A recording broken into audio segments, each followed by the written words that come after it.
of the governing body of the City of Cheyenne. If you have a cell phone, please make sure that it is in mute or vibrate position. And what I would like to do, if you wouldn't mind, 2 weeks ago we were here and Mark Woods, a member of our development committee, was at the meeting, and sadly, after leaving this meeting 2 weeks ago, he was struck by a driver under the influence.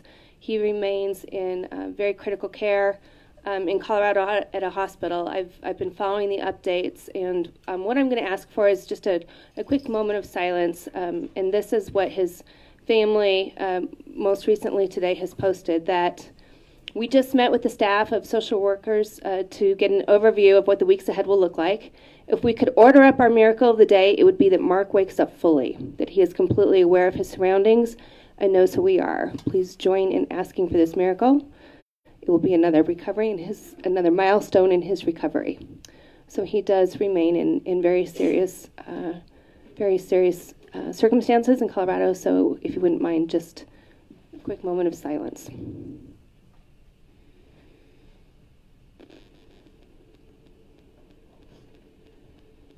We wish him healing and we wish his family well.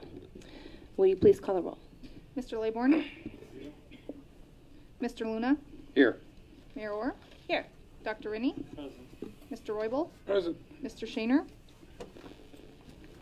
He is excused. Mr. White? Present. Mr. Case? Here. Mr. Cook? Here. Mr. Johnson? Present. One member is absent, Mayor. We do have a quorum. Okay, thank you. Please join me in the Pledge of Allegiance. To the flag of the United States of America and to the republic for which it stands, one nation under God, indivisible, with liberty and justice for all.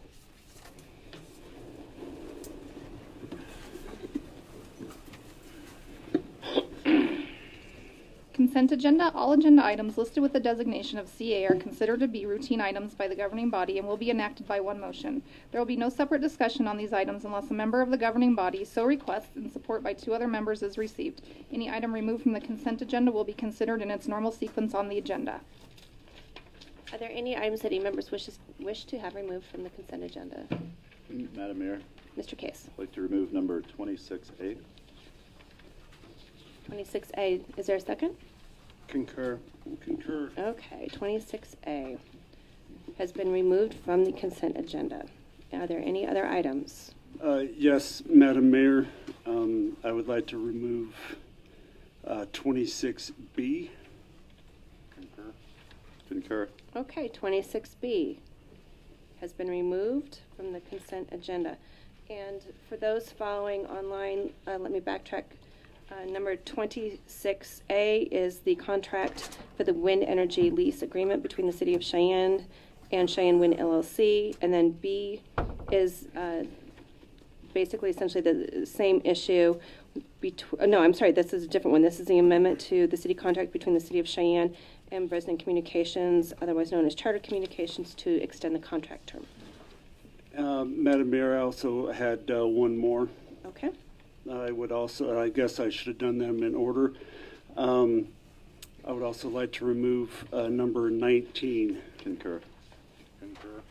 Okay, number 19, that is a resolution authorizing the City of Cheyenne to accept as a gift a parcel of real estate property from the Cheyenne Ice and Events and Limited Partnership.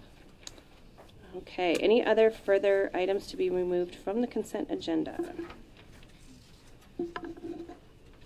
Okay, hearing none, do I have a motion? Second. Moved by Mr. Luna, seconded by Mr. White to approve with those three items removed. All those in favor, please signify by saying aye. Aye. Aye. Those opposed? That motion passes. Next item is number 6, vouchers. Thank you. Is there any discussion from the public on vouchers? Discussion by the public. Okay, hearing none. Do I have a motion? So moved. Second. Moved by Mr. Luna, seconded by Mr. Johnson. Discussion on vouchers. Discussion on vouchers. Okay, hearing none. All those in favor, please signify by saying aye. Aye. Aye. Those opposed? Motion carries. Ordinance third reading pursuant to section 2.2.1 zoning map amendment, section 5.1.2 zoning districts established, and section 5.1.3 official zoning map of the Cheyenne Unified Development Code, changing the zoning classification from HR high density residential to CB community business for a parcel of land consisting of lots 9 through 12, block 9, Meadowbrook Park subdivision, Cheyenne, Wyoming, located at the southeast corner of Edgewater Avenue and Bluegrass Circle. Thank you. Is there any discussion by the public on this matter? Discussion by the public. Okay, hearing none. Do I have a motion? Madam Mayor, the recommendation of the Public Service Committee is to approve on third and final reading, and I so move. Second. Great. It's been moved by Mr. Roybal, seconded by Mr. Johnson. Discussion by council. Discussion by council. Okay, hearing none. As this is a vote on third and final reading, clerk, please call the roll. Mr. Johnson? Yes. Mr. Laybourne? Yes. Mr. Luna? Yes. Mayor Orr? Yes. Dr. Rennie? Yes. Mr. Roybal? Yes. Mr. White? Yes. Mr. Case? Aye. Mr. Cook? Yes. That motion passes. Ordinance third reading pursuant to section 2.2.1 zoning map amendment, section 5.1.2 zoning districts established, and section 5.1.3 official zoning map of the Cheyenne Unified Development Code, changing the zoning classification from CB community business to HR high density residential for a parcel of land consisting of a portion of Lot 1, Block 1, Plaza Del Range, second filing subdivision, Cheyenne, Wyoming, located at 3110 Del Range Boulevard between Hilltop Avenue and Ridge Road. Thank you. Is there any public discussion on this matter? Any public discussion? Okay, hearing none. Mr. Roybal. Madam Mayor, the recommendation of the Public Services Committee is to approve on third and final reading, and I so move. Second. Moved by Mr. Roybal, seconded by Mr. Johnson. Discussion by council. Discussion by council. Okay, hearing none. As this is an ordinance on third and final reading, please call the roll. Mr. Cook? Yes. Mr. Johnson? Yes. Mr. Laybourne? Aye. Mr. Luna? Yes. Mayor Orr? Yes. Dr. Rennie? Yes. Mr. Roybal? Yes. Mr. White? Yes. Mr. Case? Aye. Okay, motion passes. Ordinance third reading, amending, creating, deleting, and recreating various chapters and sections within Title 15, Buildings and Construction of the Cheyenne City Code relating to general provisions and including adoption of the International Building Code and other related codes, 2018 edition. Is there any public comment on this matter? Good evening. And if each of you that are speaking tonight, if you wouldn't mind coming, introducing yourself and any groups that you represent, that would be great. Thank you. Good evening, Madam Mayor, members of council. Joe Patterson with Guardian Development Companies, and I represent the Southeast Wyoming Builders Association. Around 2005, 2006, I served on the Laramie County Building Department's Board of Appeals. For the past 6 or 7 years, I've served on the City of Cheyenne Contractor Licensing Board, and I currently sit on the Laramie County Planning Commission. In 2006, I was asked by then Chief Building Official Bruce Wilson to sit on a code review committee. The committee was composed of home builders, general contractors, trade-specific contractors, architects, engineers, and of course members from both the City Building Safety Department and City Fire Department. The goal of the committee was to review and discuss and consider the significant changes of the 2006 building codes and move forward an amendment of the city code to council for adoption. I served on the same committee again for the 2009 code adoption process, again for the 2012 code adoption process, and again for the 2015 code adoption process, in which I served as chairperson for the IRC and IECC review subcommittees. Although a town hall forum was held on September 25th of this year, it was an informative style meeting and only covered proposed amendments to the city code. This is the first building code adoption process in 10 years that the city building department did not assemble a code review committee to discuss and consider the significant changes made by the International Code Council to the building codes. I only give you this history to address 2 points. First, at a previous council meeting, a specific question in regards to this ordinance was asked of the city attorney, and as part of her response, she stated that both the chief building official and the city fire chief are the experts in this issue, and you should rely on their statements. My point here is this: there are many professionals and experts in these fields that have spoke or have given testimony on this ordinance. Some of us with over a decade of experience participating in the City of Cheyenne's code review, amendment, and adoption process, and that our testimony and statements should be considered of equal importance and value, even though it does not come from city employees. Second, it was discussed at the Public Service Committee meeting on December 4th to postpone tonight's vote on the ordinance until December 20th, the December 20th council meeting, to give everyone more time to discuss the issues. I can tell you this: historically, the code review committees have spent several weeks, even months, reviewing, discussing, and considering the significant code changes for adoption. Therefore, I do not see an additional 8 business days making a significant difference. With that being said, the Southeast Wyoming Builders Association is in support of the ordinance as submitted by substitute by Councilman Shaner and approved by the majority vote of council on November 26, 2018. After last Tuesday's Public Service Committee meeting, a stakeholder meeting was tentatively scheduled for last Thursday or Friday between the builders, developers, fourplex constituents, and investors, and both the building and fire departments. However, last Thursday afternoon, when I contacted the building department, they said the meeting was being postponed until after tonight's meeting in hopes that council would bring forward another ordinance by substitution, which would satisfactorily suffice all parties. By approving this ordinance as before you tonight, the city will be in compliance of adopting the 2018 IBC before the end of the year, as required by state statute. And since the state does not mandate the adoption of the IRC, I then feel we would have ample time to reconvene as a code review committee and thoroughly discuss all of the significant changes to the city codes, including the building permit fees and fines, as discussed at the November 4th PSC, water fountains in commercial buildings, the commissioning of HVAC systems, and of course, fire sprinklers in fourplexes. We can then bring before council a new ordinance that finds common grounds between the building community and both the city building and fire departments, or at very minimum, establishes the groundwork for adopting the code when it comes back before the city council in the 2021 adoption process. I find it disappointing that my previous statements have been construed as disingenuous, but at the same time, I am humbled that my voice, representing the Southeast Wyoming Builders Association, has been heard and valued by the majority of council. As I've done before, I would just like to ask those in the audience that support the Southeast Wyoming Builders Association and our stance to just stand and show your support.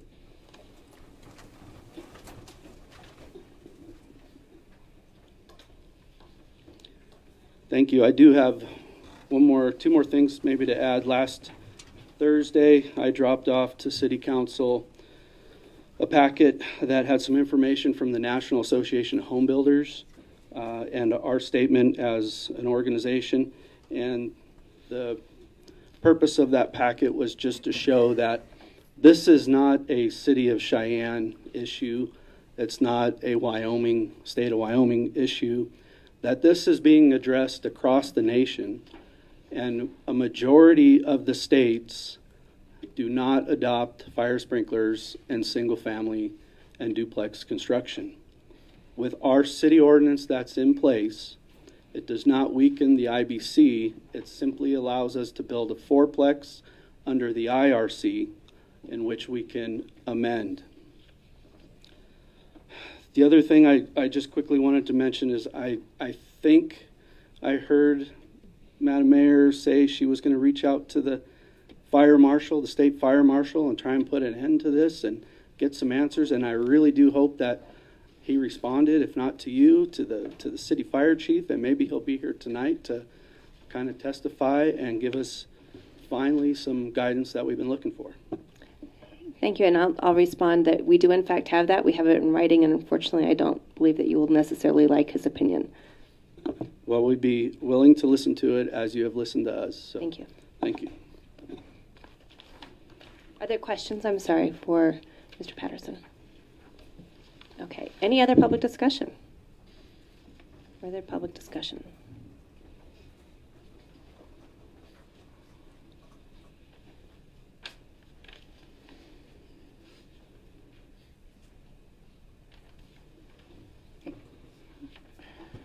Boyd Wiggum.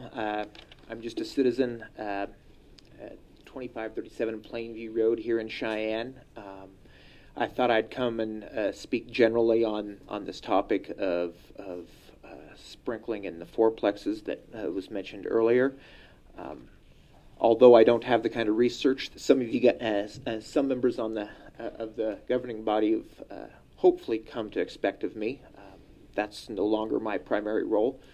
I do want to bring a little bit of discussion to this, just based on past experience in looking at residential rental market here in Cheyenne and some of the hardship that it imposes. And you know, I still maintain conversations with folks.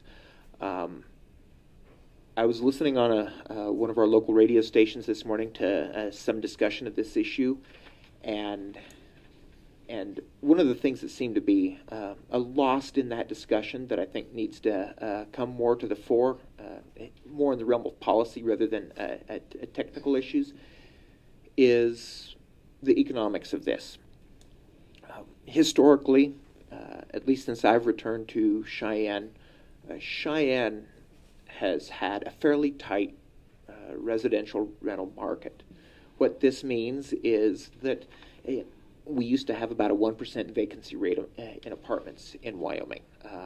I went and pulled a little bit of information from Dick O'Gara's group, and the most recent update puts the residential rental rate for apartments in Cheyenne at a little over 2%.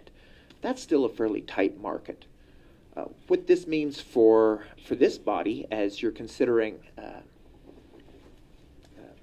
adding to the cost of construction for new apartment buildings, is that those who own, build, fund these things are in a relatively stronger position when it comes to setting the prices. Right now, it's kind of a seller's market. The full cost of any kind of additional cost that you impose can be passed along to tenants in the form of rents. When this happens in a place like Cheyenne, where we have relatively high rental rates already, we're talking about people who are kind of at the entry point. We're not talking about people who are buying mid-level or large homes. We're talking about people, roommates, families just getting started, couples just getting started that probably aren't at the peak of their income. These are people that are looking for places to live at the lower end of the market. And so as you discuss this, and I'm no expert on fire safety, but I would like this body to please consider where the impact of this is going to fall. It's not going to fall just in the profit margin of builders or landlords. The cost of this is going to fall on the people who ultimately occupy the kind of apartments one would find in a duplex or in a fourplex. So I'd urge this body to please think about whether there are other ways to more affordably provide the kind of fire protection that people need. Last time this issue came up, I thought it was compelling, and somebody pointed out that sprinklers primarily are there to protect property. If we're worried about lives, we need to make sure that people can get out.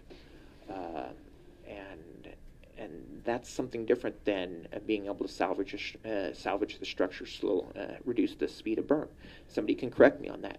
But ultimately, I think this body needs to think about where this is going to hit, given the fact that we already are a relatively expensive place for people to live if they have to rent, compared to the incomes that people in that economic strata work under here.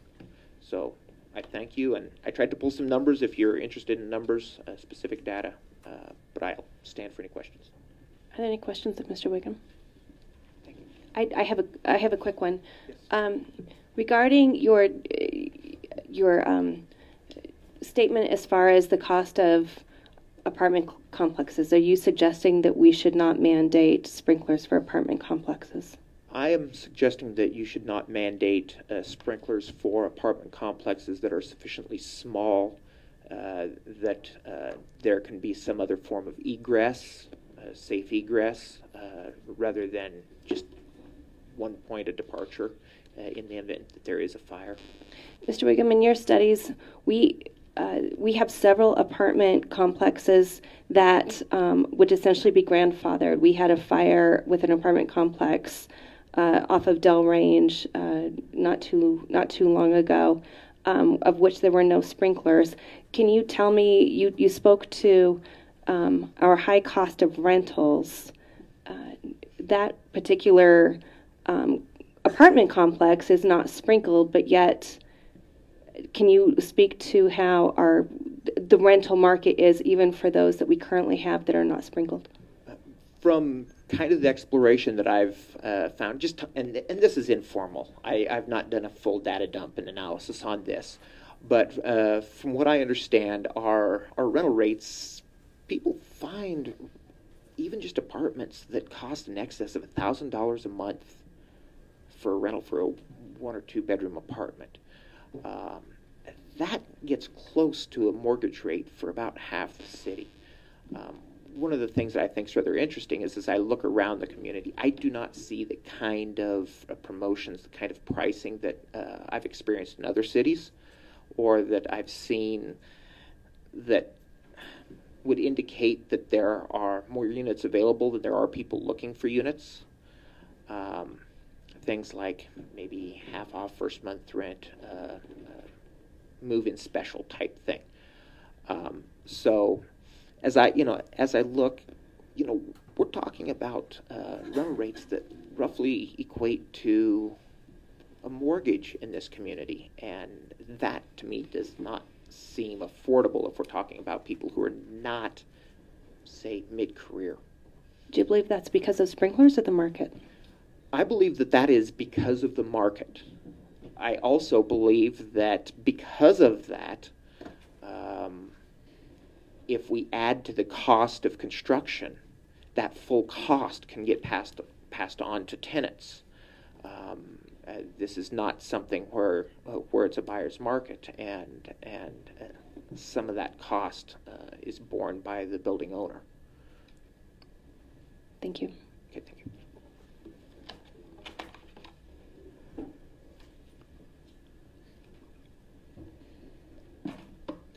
Good evening, Madam Orr and honorable council members. My name is Chuck West.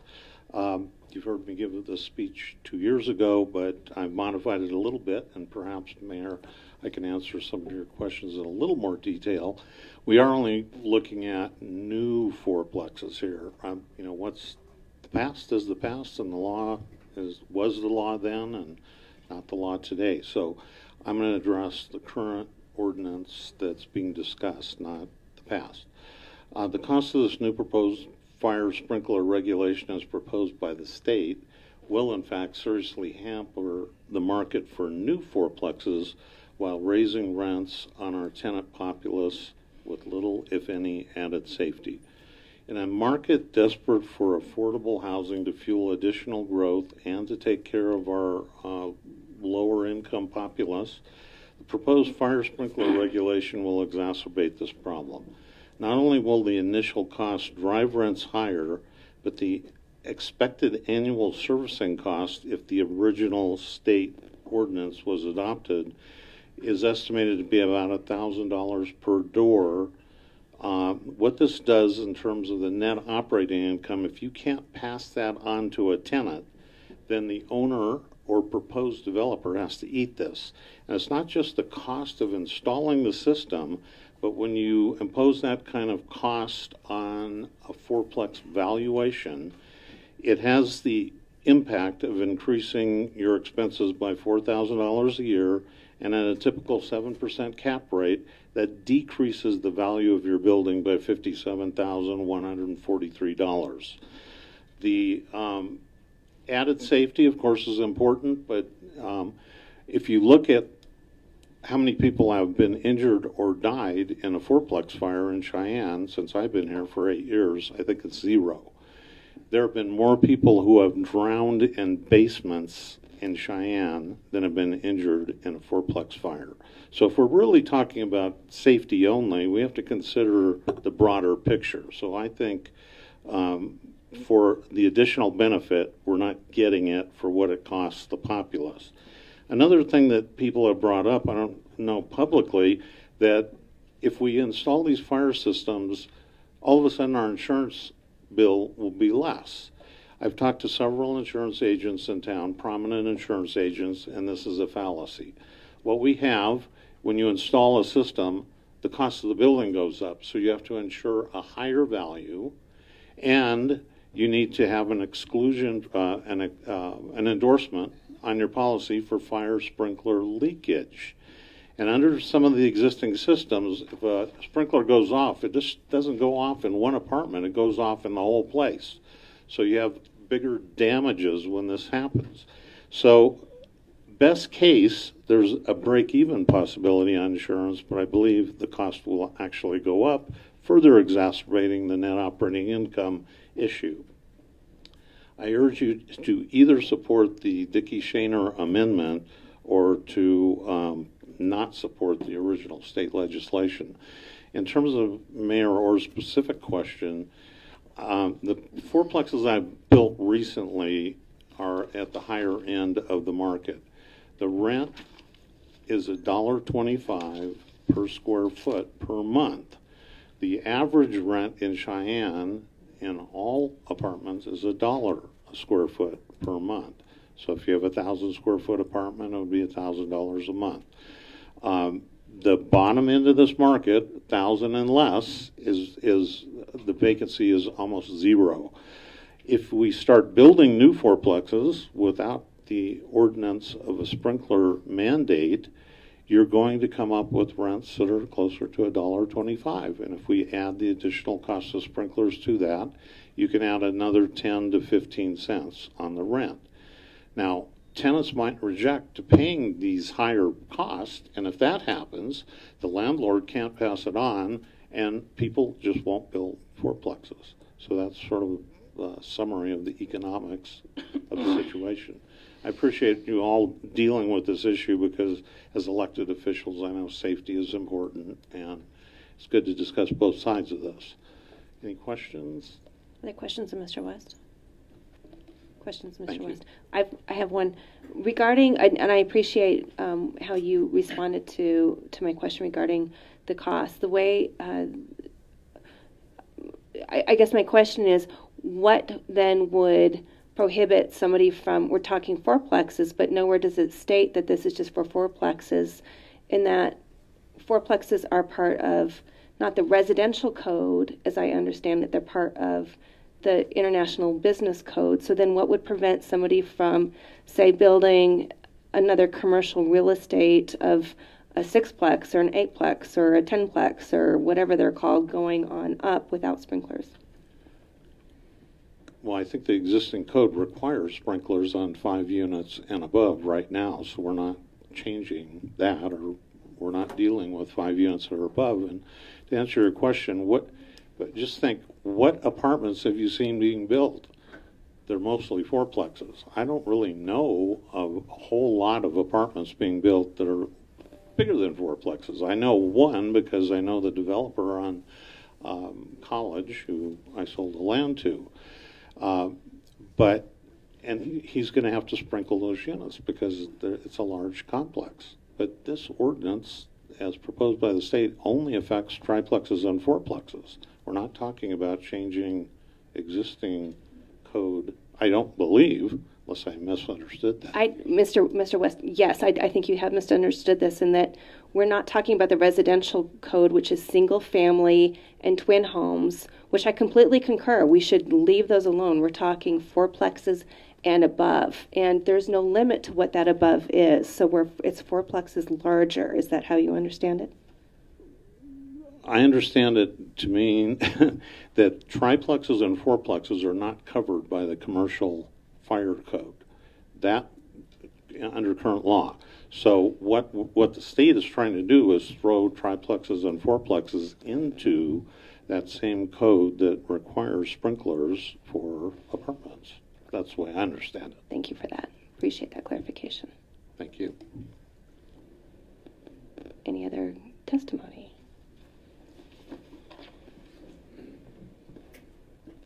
My Councilman, Elaine West. I'm here with my hat of the DDA Board President. I would like for you to consider, as you continue this discussion, the two different methods of fire sprinklers. Right now, all the properties that we have potential of creating upper living units in the downtown area are required to go with the 2-water line, which is exceedingly more expensive than the proposed one that Mr. Erst and Mark Rennie have proposed, which is the 13D, or using city water. If we had that ability in the downtown district to use a revised sprinkling system, it would encourage development of those upper units into living units. And Main Street USA gives a statistic of $12,000 additional economic vitality in a downtown for every 2 people that move into a unit. So I think that this issue needs to be addressed at an even larger thinking capacity. Thank you. Thank you. Are there questions of Ms. West? Thank you. And when the time is right, when our building code official is, I would like some clarification from him on existing building codes versus the new building codes, because I think there might be different codes with the existing for downtown versus new build.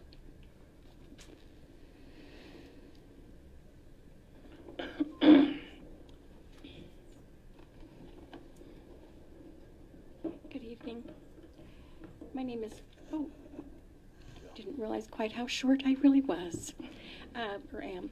My name is Patty Riesland. I chair the Mayor's Council for People with Disabilities, and we're here to speak on behalf of people who have no voice. In the population of 98,000, 13.4% of those people are living with a life-altering disability. Those disabilities may affect their ability to make a long-term living at a previous occupation, and it may force them out of what would be a single-family home and place them into rental properties. And what I hear this evening is something rather disconcerting. We have 10.4% of the population that are living in poverty. 10% of our, almost 20% of our population is under the age of 17. So when I hear some of the discussion, I find it troubling that people who are on a limited income have to choose between something that would be affordable or something that is ultimately very safe for themselves and their family. Because nearly 4,000 children in Laramie County are living at or below poverty. And the same equation goes for people who are quite elderly.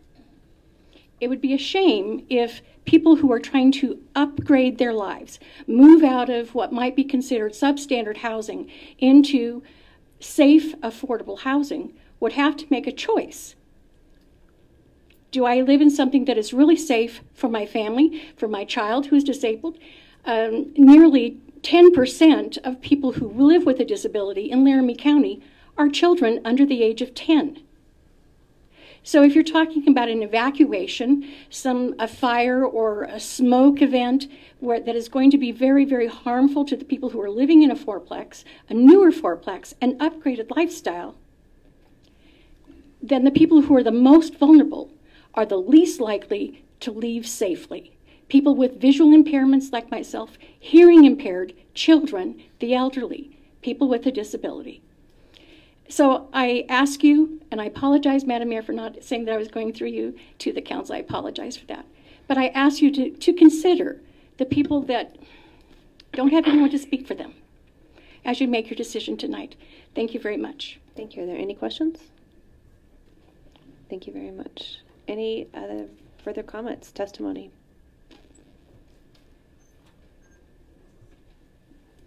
Hello, my name's Patrice Gapin.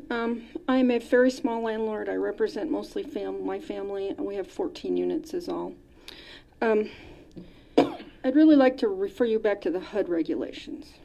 HUD regulations say that 1 family, 2 family, 3 family, or 4 family are residential, and that whether you're handicapped or not handicapped or a child or elderly, you have that choice when you go into the building to find out if it's accessible to you and if you can get out in an emergency of any kind, from hail to fire to flooding based on the sprinkler system. So HUD says very clearly that 5 or more need to be sprinklered, and that if you have more than 2 stories, it needs to have sprinklers. So they just built those units over on Randy Road, multifamily. They're 3 stories. They're more than 4 families, and they are sprinklered. And I think that makes sense. You have more risk as you get more families. But it's very difficult for me to, as a small landlord, to say I can take another $100,000 and pay for an apartment with it. I probably will throw small landlords like me out of the market. You have increasingly told us that we have a housing shortage. Mr. Wiggins said we only have a 2% vacancy rate. I think that people do go to Fort Collins, Greeley, etc., to rent. And I don't care how you cut it, it's going to raise costs. It's going to raise the installation of the water system. We need a bigger water main. We need the controller. Your insurance is actually going to go up because if there is a fire, now I've been a landlord for 35 years, not had a fire, ever, okay? So this is a rare thing that you're mandating us to have. The other issue that you haven't talked about, that I haven't heard talked about, is you have a grease fire and the sprinklers go off. It's going to spread that grease, and your fire is going to be significantly worse. The damage is not going to be isolated to 1 unit because we have a very efficient, very well paid, very well funded, very well trained fire department that can get there and probably save the building. But now you're going to displace all 4 families because all 4 units are going to be wet. Their couches are going to be sopping, their beds are going to be wet, their clothes may not be because of the closets, but their carpets are soaked. They can't live there. It's not habitable. So when you do have an issue, a rare issue, you're going to displace 4 families. The insurance rates go up, the initial capital goes up, the interest rates are going up. We are in a climbing interest rate right now, and it's not going to improve. Your 2% vacancy rate is not going to improve. Your dollar a square foot is not going to stay there because you cannot ask anybody to build something and take a loss on it. They'd be better off putting their money into a savings account at a 0.25% interest. They won't have to deal with the tenants. They don't have to deal with planning. They don't have to landscape. They don't have to shovel walks. You're asking an awful lot. So by increasing our costs, you're going to basically shoot yourself in the foot. That's all I have. Thank you. Are there any questions? Thank you very much. You.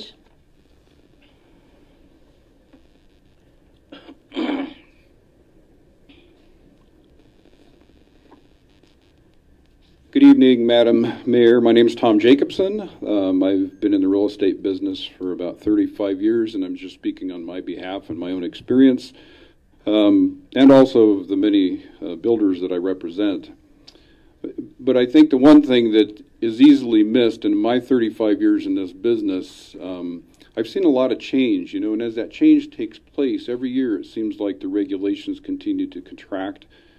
even more on residential real estate. And so my concern has always been one of balance. You know, a lot of ordinances are really important because they're safe. Some ordinances may not be necessary. I think when there's a solution, it's because there's a problem. When we have a solution and we don't really have a problem to meet that solution, I don't think it makes a lot of sense. I'm big on fire prevention. I'm big on any kind of prevention. But I think when you look at the balance of things, if we don't have an existing problem, I'm not quite sure that it makes sense to pursue something that's so expensive within the residential realm of real estate. And I talked about this before, and I want to be cognizant. I'm not going to drill through a bunch of numbers here, except that, you know, I've studied this from the United States Fire Administration, keeps records for fire fatalities.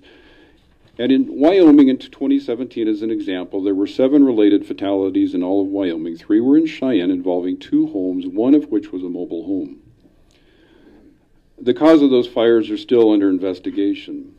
To put that in perspective, and I mentioned this before, but I think it's worth considering, is that there's 18,713 single-family homes in Cheyenne.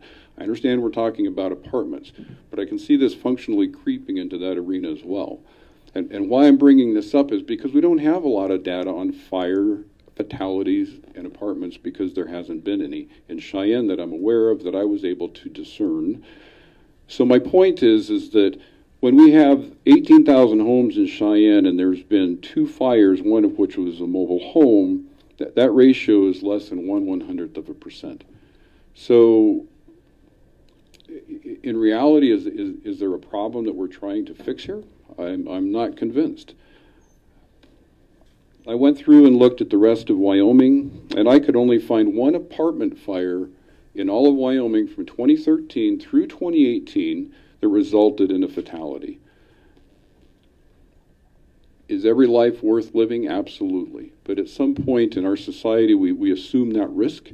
Driving a car, you have a 1 in 8,000 chance of dying. But we don't stop driving cars because of that risk. Dying in a fatal fire, you have a 1 in 118,000 chance of dying in a fatal fire. So I mean, taking this on balance, it just doesn't make a lot of sense to me as a real estate professional to encumber builders both in fourplexes or in single family potentially, the cost and the continued maintenance for a sprinkler system, because it just doesn't warrant the science that's behind the problem. So if there's a problem, I'm all in for it. I've been doing this for a long time. I'm game on solving problems. I don't see a problem here. And I think if you look at the data, and if somebody has something different, I'm happy to talk about it. I just don't see that it warrants spending that kind of money on fourplexes or single family homes because we don't have an issue. Any questions? Any questions of Mr. Jacobson? Questions? My question for you is, do you realize that we're not talking about single-family homes? I understand, and I alluded to that because I think my concern is that closed with single-family homes. So I'm asking you. You know that we're not talking about single-family homes. I understand that. And my point being is that because there was only 1 apartment fatality in Wyoming since 2013, I didn't really have a basis for discussing that because there's not been a problem, other than the fact that I guess, simply put, we have a solution and we don't have any issues. So, and I guess in my opinion, it's a solution looking for a problem. Thank you. Mr. Jacobson, are you aware that the only reason we're doing this is because we're mandated by the state to comply? Do you understand that it's coming from the top down? Do you I understand. I understand that. You know, and I guess to answer that, in my humble opinion, what happens so often with codes, they're so complex. And in our world, to sit down and discuss this with somebody buying a new home and trying to go through this whole process is mind-boggling. It's like trying to drink out of a fire hydrant. And so for even us in the profession to go through and keep track of this, it becomes a big deal. And so really, I guess where our onus is to go back to the state legislature and begin the battle at that point, coming downhill.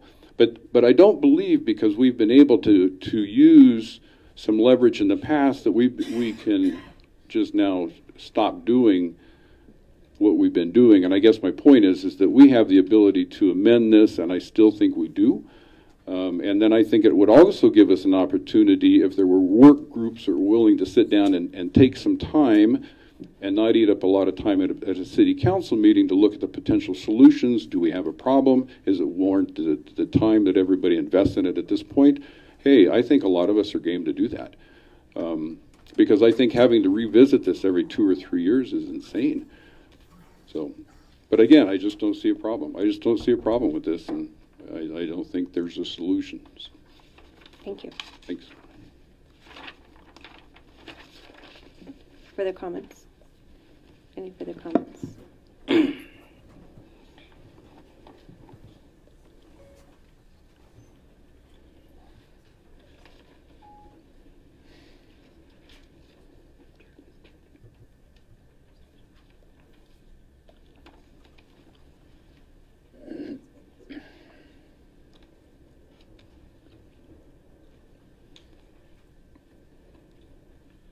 Madam Mayor, Darrell McMullen, President of the Southeast Wyoming Home Builders Association. I've been kind of listening for a few weeks. I haven't got up here and talked at all, but the issue everybody's having, as they stated, do we really have a problem here in Wyoming? I mean, for an example, since 1960, the fire rate has gone down by 60%. The death rate from population size decreased over 72%, and the trends of fire protections, meaning we build a lot of the fourplexes, hardwire smoke alarms, improved electrical systems, improved heating systems, improved framing and blocking techniques, improved fire ratings, interior finishings, and building materials. We're already using a lot of these products, and they're asking us to go one step further. And my feeling is we're going to go the next step further, and as the lady mentioned, grease fires. Well, the next step will be, oh, well, foam puts out grease fires better than just water, so let's add a canister of foam. It's not going to stop there. We're going to keep continuing to make it safer. We do this. I understand it's safer. It needs to be safer. But I think we need to keep it in realistic terms also as far as costs and how safe is it, and do we really even have an issue? In changing the code right now is not going to protect the older fourplexes and houses. And we're getting a lot of the sprinkler advocates arguing that the injuries and deaths, it'll protect all of this and fire prevention, but they're also ignoring the fact that most of this is occurring in many homes that are currently required with fire protection features that they're not even built with the fire protection features as far as drywall, fire blocking in the new systems that we're using now. It's older products. The wire's not even up to code that we use right now, too. So a lot of these issues are happening in older products that are not even being built. I did a little bit of market research on some studies on cars, for an example. Like they brought up earlier, the safest car out there right now is called the Tesla. And I almost guarantee you nobody in here is driving a Tesla, other than the fact it's a $90,000 car. I mean, but in California, I mean, they said it's the #1 car. You know, so I guess my point on that is California does a lot of stuff. Do we really need government telling us more here? Like California, like you said, it's bringing it down. Do we need that here when we don't even really have a problem here? So I think I want to urge you guys to really look at the issues and the fire protection, that we don't have an issue here with our fourplexes in the current code that we're doing. As the Home Builder Association, we're just asking you for an option. We're not telling you fire sprinklers wouldn't be safe, and we're not saying fire blocking and different drywall wouldn't be safe. We're asking you for the options. Let the market drive that. I have had not one person come to me and say, hey, how much for a fire sprinkler in this new home? It's always, you know, they'll ask about smoke detectors, etc. But if it's really that important, why doesn't the market drive it for us? So, and that's all I really have, is just more of a statement on, do we really need to fix a problem we don't have? Thank you. Any questions? Thank you very much. Thank you. Further comments? Madam Mayor, Council, my name is Buck Wilson. I represent the Cheyenne Board of Realtors. We sent a letter last Friday in reference to this issue. And we'd just like to go on record stating that we support the Southwest Building Committee and the amendments that Dickie Shaner submitted to the council on the ordinance. And that's it. Okay, thank you. You're welcome. Any questions? Thank you very much. Any further questions? Further comments, further questions? Raise your hand if you're stuck in the middle and need to get out. Okay.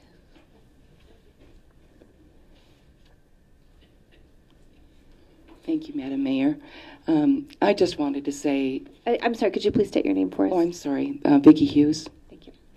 I just wanted to say that when you put yourself in a position of being in a city council or the legislature or any of those things, one of the things that you have to keep in mind is there's always a bigger, better thing out there that you could or couldn't mandate.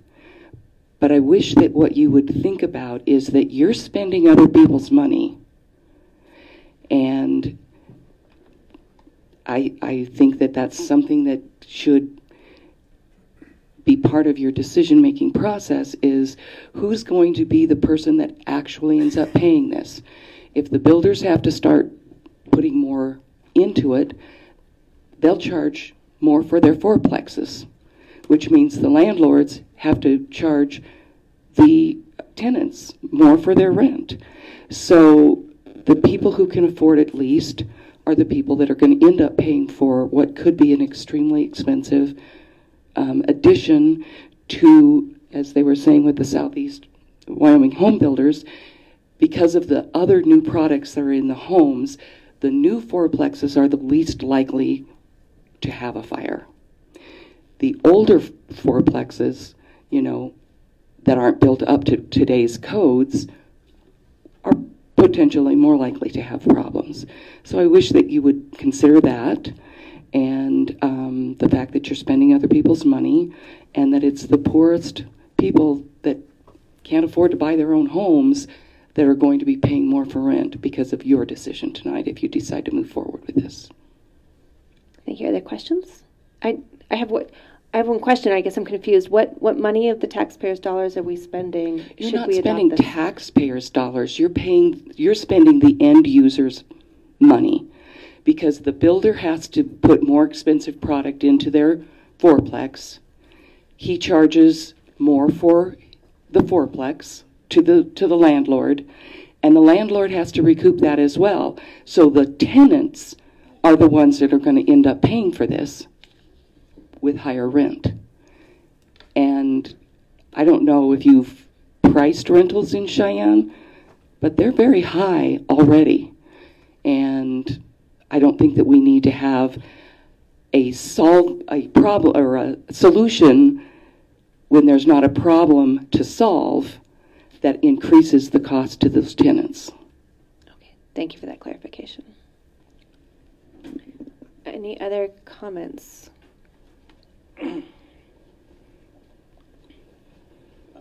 John Petch, 7317 Legacy Parkway. I just wanted to relate to you, most everybody said anything that I would have said, but I own one of the 1980s fourplexes that actually had a fire in it and is not built like the ones they're building now. And when that fire went, it was because even with 1980s construction was limited to just one bedroom where the fire started when the fire people got there. So I think that, you know, when you talk about the additional things that they do to build things now, I don't know that the sprinklers are a value added more in dollars or lives or safety or any of that when you can take my example of a 78 fourplex where it contained the fire with 78 construction. So I wanted to bring that up. And then the second thing is having the 1980 fourplex. I mean, in a way, I want you to pass this because it makes my rents go up too. And so, you know, you're not just talking about the rents for these particular new units. You're talking about all the rents go up when the new units go up, because then we have to we compare to those rents to what we have currently. So it's a kind of a carryover kind of effect. So with that, I just wanted to point those two things out. Thank you very much. Are there any questions? Thank you. Any other public comment? Public comment. Raise your hand. Okay. If not, hearing none. And I do thank council for my questions. Since I'm not on a committee, I don't get to ask everything that I've been wondering for so long. So, Mr. Weibel. Madam Mayor, the recommendation of the Public Services Committee is to approve on third and final reading, and I so move. Second. Moved by Mr. Weibel, seconded by Mr. Johnson. Madam Mayor. Mr. Weibel. I move to postpone to 12/20/2018. Second. Okay, it's been moved and seconded to postpone to December 20th. Discussion. Let's take it out to the public first and then council. Discussion by the public on the amendment to postpone. Okay, discussion by council. Oh, wait.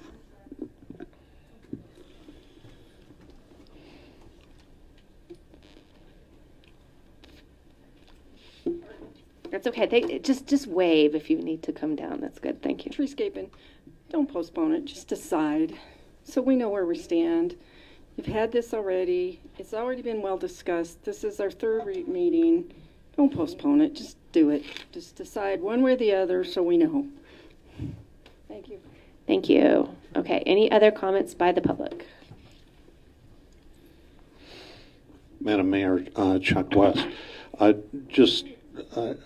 whether you continue it or not, I'm not here to object or affirm one way or the other, but because the next council meeting is close to Christmas and it's not on a Monday, I think it would be good procedure, if I may, to state the date of 12/20 is going to be a Thursday. So for people that might want to come and speak, should you Thank you for saying that. 12/20 is a Thursday, 5 days before Christmas. Okay, further discussions on the amendment to postpone. Madam Mayor, Joe Patterson with Southeast Wyoming Builders Association. I guess I would just ask the reasoning for the postponement and if there would be any expectation that between now and December 20th that committees or departments can get together and discuss the ordinance. Are we going to come together and try and come to a solution, or what the outcome of the postponement would really generate? Thank you. So maybe the motion maker could Motion maker. the motion maker. Actually, I would defer to Dr. Reddy. Muffin maker. The muffin maker. Would somebody please explain the reason for postponement? It's my understanding that at least there's supposedly a meeting scheduled tomorrow with the building department. And I think Mr.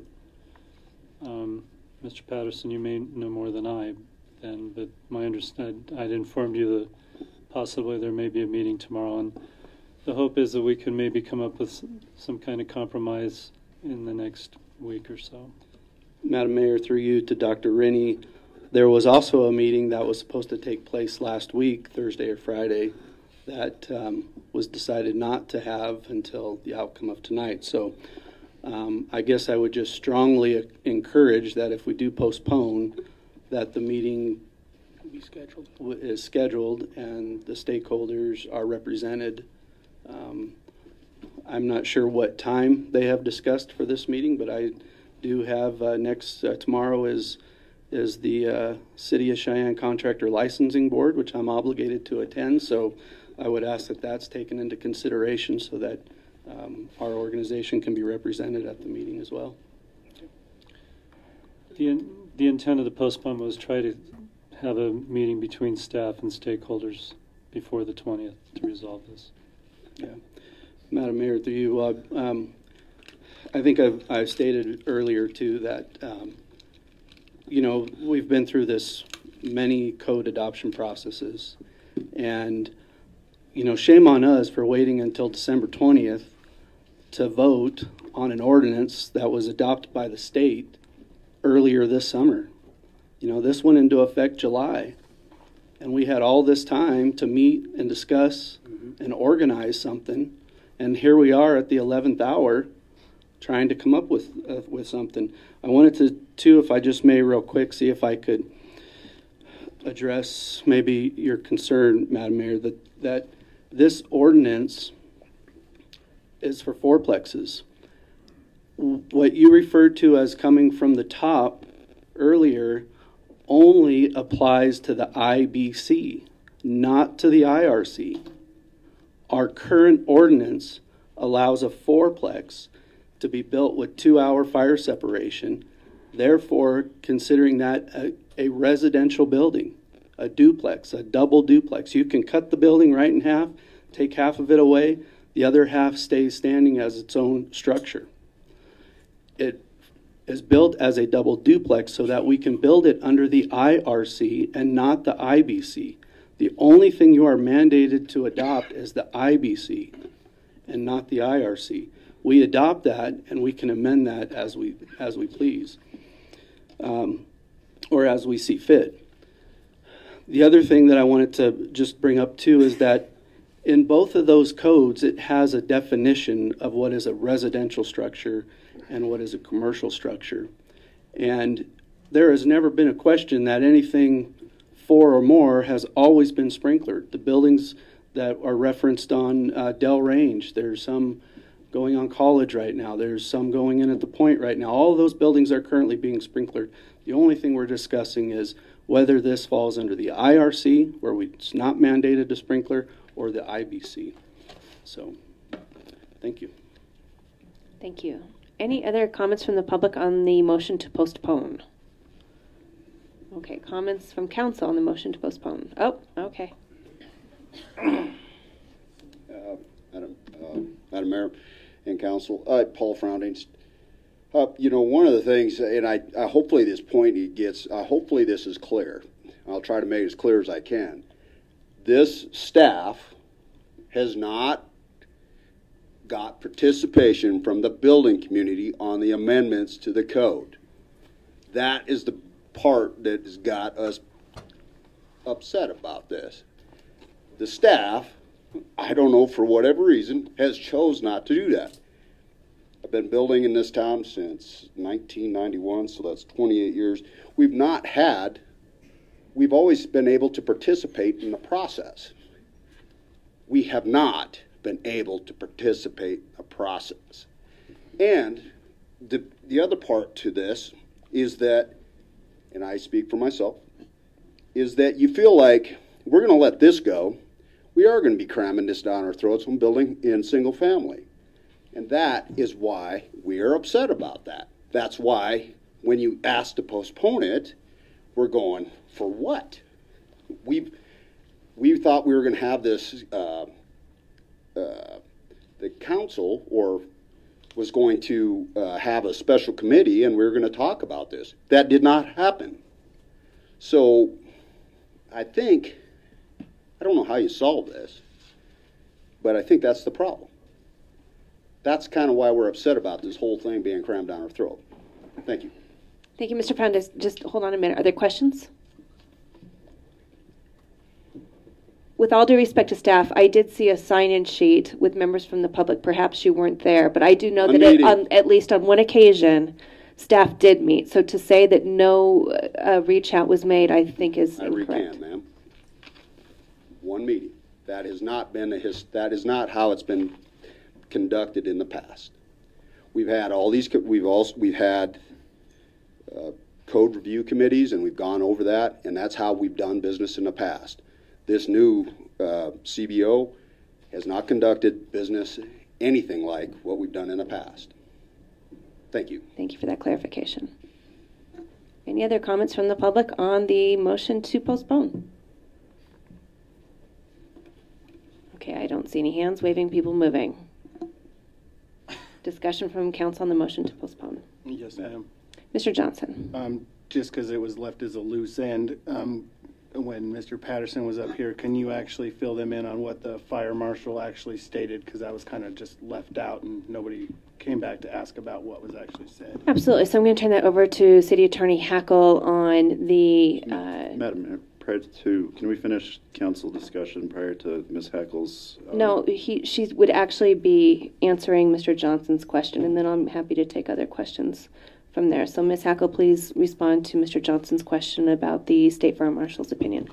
There have been 2 emails sent from the State Fire Marshal to Chief Hoggett here in Cheyenne. The first was sent on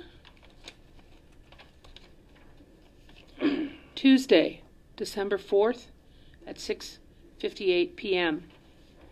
I will read it in its entirety, lest anyone think I am editorializing or summarizing inappropriately.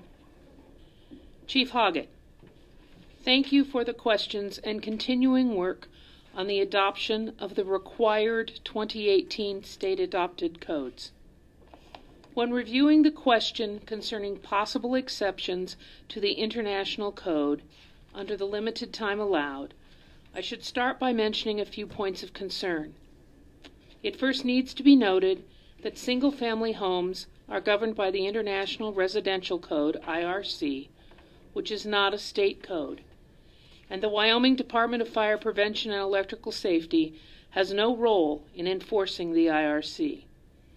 But as the AHJ, that means the authority having jurisdiction, Governing body.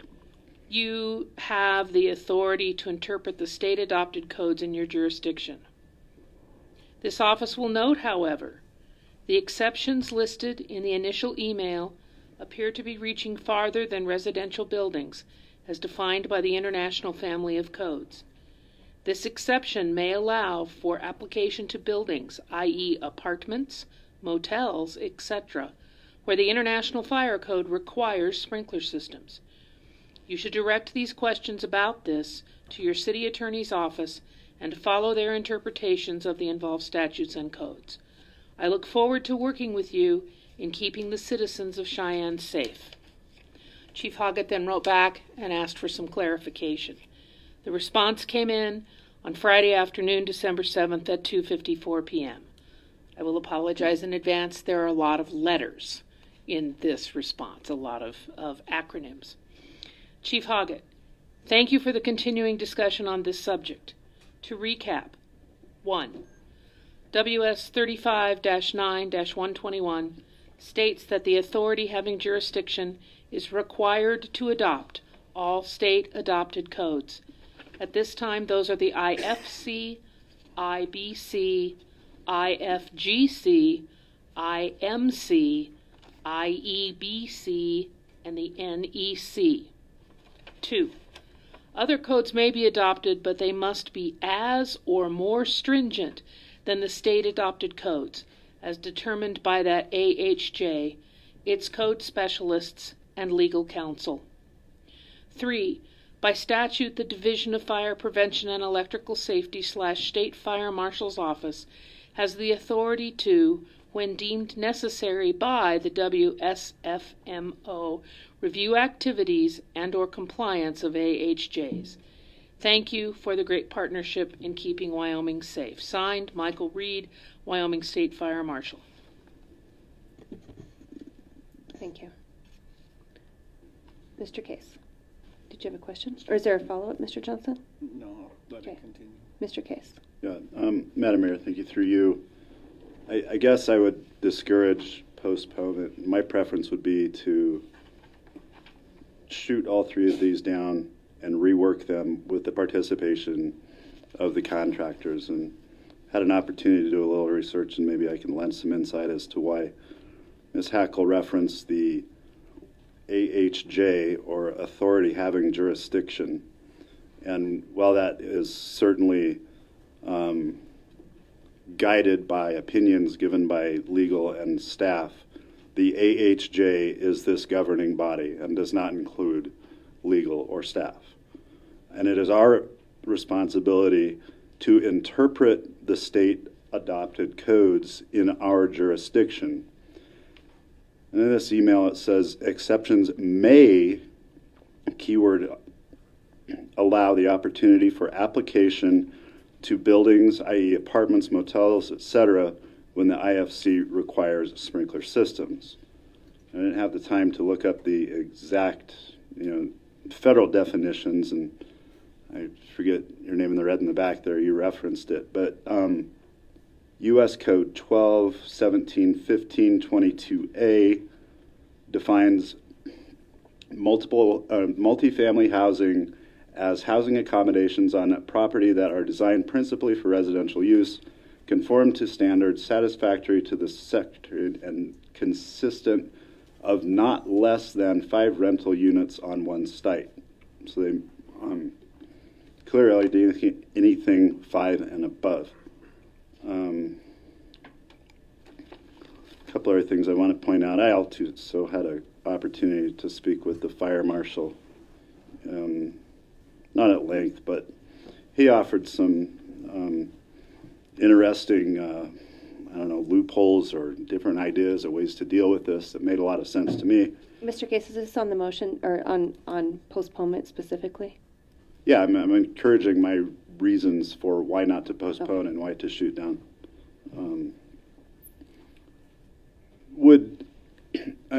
To me, there's a lot of moving parts in this code, and it's not something that should have been hashed out on this dais. It certainly should have been work sessions and the building community, the real estate community, and our staff, and on and on. There are multiple conversations dealing with this issue. Perhaps there are exceptions where we incentivize sprinkling by offering less space between fire hydrants. Offer narrower roads if you sprinkle. Incentivize that sprinkling rather than mandating it. And perhaps we have a win-win. This is a big, complex, there are 3 big, complex items that we're dealing with here. And I just don't believe they've been given due diligence. And I agree with some of the comments from the audience that I don't know that another 2 weeks is going to give us an opportunity to do that. One of the questions I have is, does this apply to full-blown remodels or only new builds? What definition of multifamily are we using? And I think that money is really only one component of this issue. Profitability or loss, depending on what you look at it. It's only one component of it. Bureaucratic creep is certainly one of the things I keep my eye on, and I fear the day that bureaucracies have more ability to legislate than legislative governing bodies. And I don't know, if these rents do go up, is that something Section 8 and HUD are going to recover the costs of? I kind of doubt it. Those increased costs are certainly going to be passed on to those tenants. So my recommendation to my colleagues would be, let's kill this tonight, and let's do this code due diligence with all of the stakeholders. And with that, thank you. Thank you. Other comments on the postponement? Yes, ma'am. Mr. Johnson. I guess, if the entire thing gets scrapped, doesn't this have to be approved by state statute by January 1st? So that leaves only the December 20th meeting, because the next one after that's January 7th, which is already in the new year. And so it would be past state statute. Madam Mayor, through you, I did ask the state fire marshal that question, and well, I guess if we don't do this in time, he may have the legal authority to come down to Chief Hoggett's office and say, I'm taking over in this one small carve-out of brand new fourplexes. But he highly doubted that was going to be at the top of his priority list. Mr. Case, in your conversation with him, should this not go forward, would you believe that we should not then, with the planning and development, basically approve any new fourplexes until we have a defined answer? Madam Mayor, no. I think that, in my opinion, we should kill all 3 of these pieces of legislation and rework them and continue to move forward as if sprinkling had not come up, and certainly do the due diligence on this. And should the chief, should the state fire marshal come in and shut a project down because we're not sprinkling a fourplex, perhaps that's a risk I'm willing to take in order to get this. Do it once and do it right. So for my clarification, should this go forward and we are not in sync with the fourplex, would you approve a plan for a fourplex without local jurisdiction? Madam Mayor, we would still be operating under the current code as adopted by the city, and we should continue to move forward as such. And no, I don't think that the city should get in the way of any new fourplexes that are before us.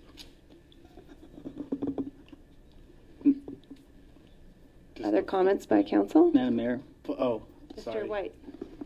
Mr. Johnson. Mr. Johnson. I was just going to ask Sylvia, legally, what are the parameters of this as far as, you know, if his point has validity that if we can run under the one that we approved in 2016, does that carry over, or is everything null and void if it's not approved per state statute?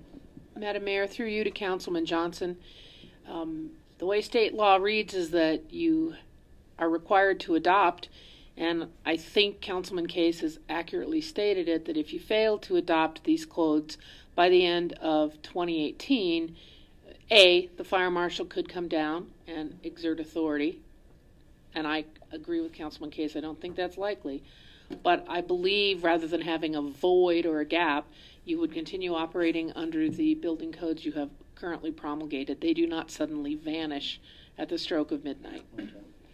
Thank you. Thank you. Any other questions by council? Madam Mayor. Mr. White. I'm going to support postponement, and I do agree with Councilman Case that there may need to be further conversations down the road and some fixes and discussions that we probably should have had before now. But I also think that we might as well give the stakeholders another opportunity to meet and see if they can come to an agreement or a compromise that we can utilize and then finally vote on December 20th. I'd much rather have them have the opportunity to meet one more time and have those discussions than to just shoot it down and start from scratch. So I will be supporting postponement. Thank you. Are there comments by council on the amendment to postpone? Mr. Laybourne. Madam Mayor?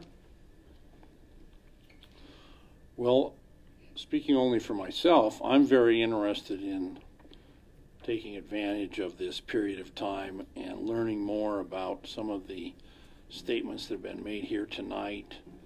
And obviously this is a issue that has implications beyond the fourplexes, but that's not what we're discussing here tonight or what we're planning on approving. So I think it's to the benefit of everyone to have that meeting. I'll definitely arrange my schedule so that I can be there whenever it happens, because there's more to learn here.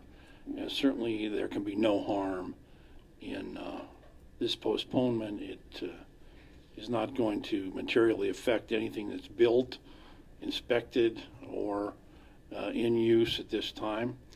But it certainly can be a period of time when I look forward to learning more. These code adoptions are always difficult, but I think that there's definitely some concepts that I heard in the Public Service Committee meeting and that I've heard tonight that I want to follow up on. So I speak in favor of the postponement. It's not going to harm anything, but it might very well gain in knowledge, and it certainly will in my case. Thank you. Thank you. Further comments by council on the postponement? Mr. Cook. Madam Mayor, you know, this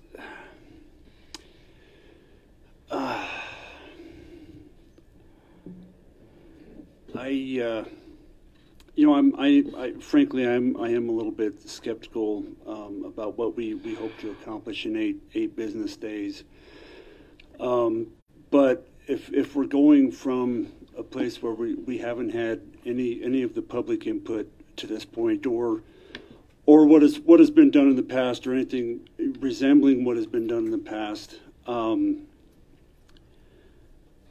I tend to think, you know, I would like to give that process of public input at least one more chance in this next 8 days. I mean, I know that's certainly not going to be very popular amongst a lot of the people in the gallery, but I mean, frankly, I would rather try to make it work and try to come to some kind of a collaboration and give us something to work with on the 20th. If not, I think at that point, the writing is certainly on the wall that, then maybe at that point we do what Councilman Case wants to do, and we turn them all down and start from zero. But I would like to, if staff is willing and if stakeholders are willing, I would hope that we would support a postponement in order to try to get everybody to the table. I'm hoping this meeting is actually scheduled. Do we have confirmation that it is scheduled? Do we have a time? I have not heard. Who's invited? Is there a time that's been scheduled? I've not heard of anything. Mr. Hernandez, is there a meeting scheduled? Could you please come forward?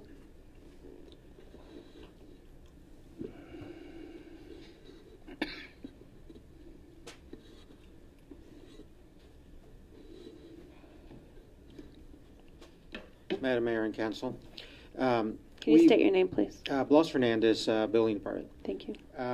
We discussed having a meeting, but speaking with other staff members, we decided to wait until council meeting today, just to find out, what direction we should be going to, and we are ready to hold the first meeting. I know this is late notice, and I apologize, but we are ready to schedule a meeting tomorrow, if possible, and we were planning on hopefully 1 o'clock. I would just, Mr. Hernandez, through you, Mayor, who would you like to, who is feasible for you to have at that? I mean, who would it be beneficial for you and other staff to have at that meeting? I just want to make sure that we get the people in the room that you need to have there. Sure.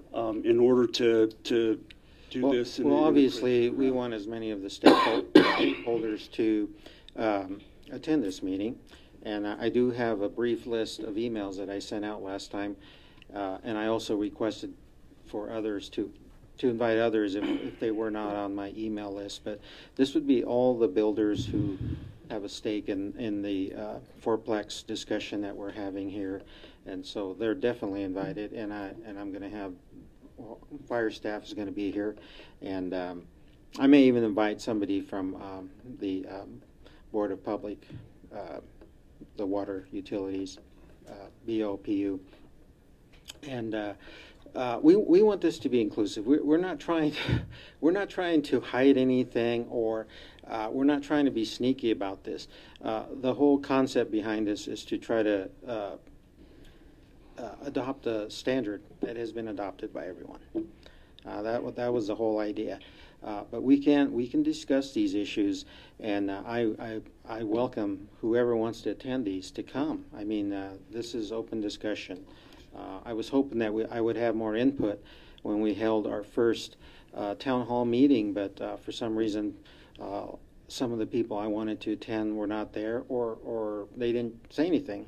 They didn't discuss or voice any opinions. The other options, of course, are design alternates. It is not my position to develop the design alternates. These have to come from the design community. I'm not allowed by law to propose designs. That's not my position. My position is to review what is proposed and decide, with the help of fire and other staff, if it's appropriate design for a fire protection in a building. Okay, thank you. So I'm hearing 1 o'clock tomorrow. Let's do it in room 101, your council offices. Excuse me, 104. And I would ask that our city fire chief be in attendance, as well as somebody from legal because it is, despite comments, yes, we are the governing authority, but the city attorney is also your attorney, and I think that you need to, I think that she needs to be, or somebody from staff needs to be involved regarding city code as well. All right, thank you for that. Thank you, Mr. Hernandez.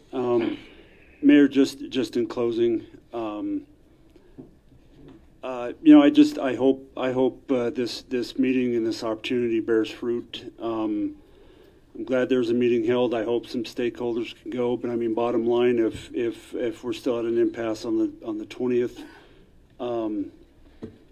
then I fully intend at that time to support Mr. Case in his push to just start over and revert to what we have currently. So I certainly hope that's not the case. I don't know. I'm optimistic with the intelligence and the acumen in this room that the folks will be able to come up with a solution before that. So maybe I'm a little too optimistic, but I hope folks are open-minded and can go to the table and come up with a solution. Thanks. Thank you. Thank you. All right. Any other further comments by council on the motion to postpone? Yes, ma'am. Mr. Johnson.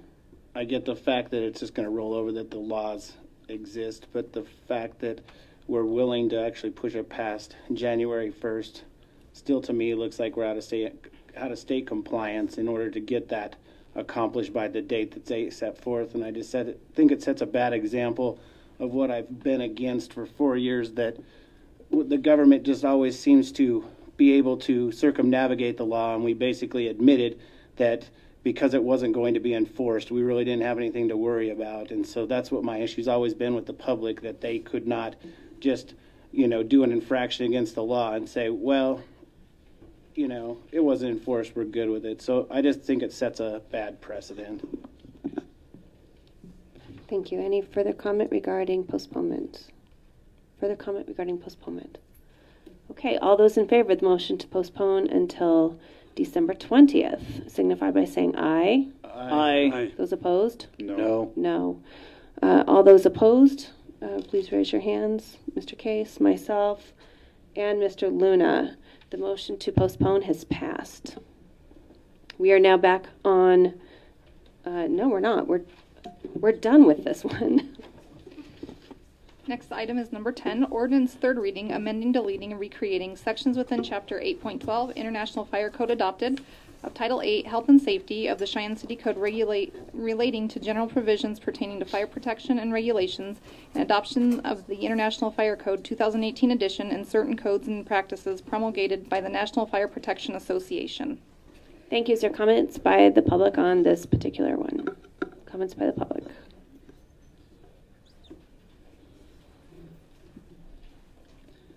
Madam Mayor, Council, again, Joe Patterson, Southeast Wyoming Builders Association. I guess I would just ask or recommend, and I'm sure it will probably be postponed till the next meeting so that this can be discussed at tomorrow's meeting as well. Thank you. Is there any further public discussion? Further public discussion? Okay, hearing none. Mr. Weibel. Madam Mayor, the recommendation of the Public Services Committee is to approve on third and final reading, and I so move. Second. Moved by Mr. Weibel, seconded by Mr. Johnson. Discussion by council? Madam Mayor. Mr. Johnson. Or Mr. Weibel. We look a lot alike. Madam Mayor, I move to postpone to 12/20/2018. Second. Okay, it's been moved and seconded to postpone until December 20th. Further discussion by the public? Further discussion by the public? Discussion by council? Discussion by council. Okay, all those in favor of the motion to postpone until December 20th, please signify by saying aye. Aye. Those opposed? No. Motion passes with Mr. Case and Mr. Luna as no votes. Ordinance third reading, amending Chapter 2.32, Fire Department, Section 2.32.020, Department Personnel, and Chapter 2.84, Miscellaneous Boards and Commissions, Section 2.84.050, International Fire Code Board of Appeals, and Title II, Administration and Personnel of the Cheyenne City Code pertaining to the Fire and Rescue Department. Thank you. Any comments by the public on this matter? Comments by the public? Hearing none, Mr. Weibel.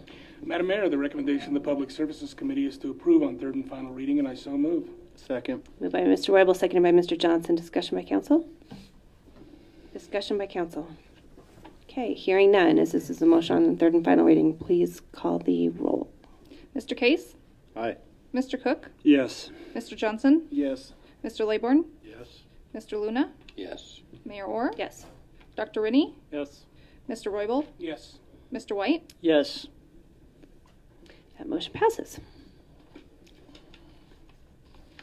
Ordinance third reading creating section 1.08.030 official song recognition and use of chapter 1.08 official seal and emblem of Title I general provisions of the Code of the City of Cheyenne, Wyoming pertaining to designation of Cheyenne Anthem, copyright 2018, as the official song of the City of Cheyenne. Thank you. Do we have public comment on this matter?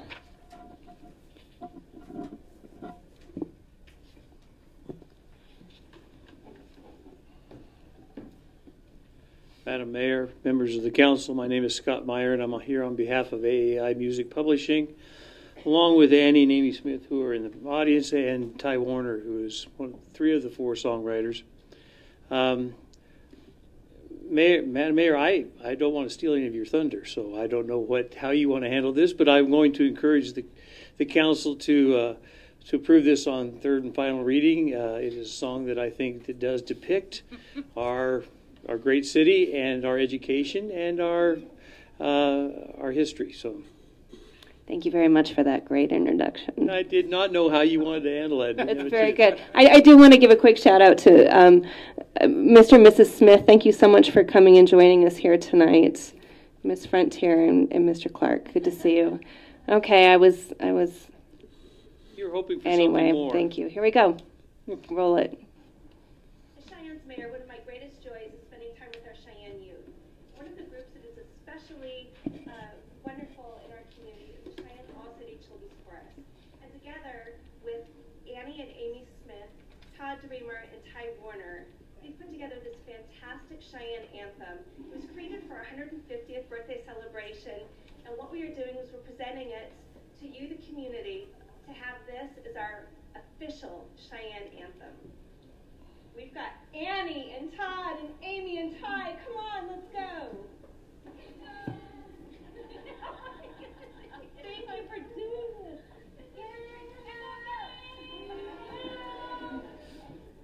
Our Cheyenne All City Choir. Ready?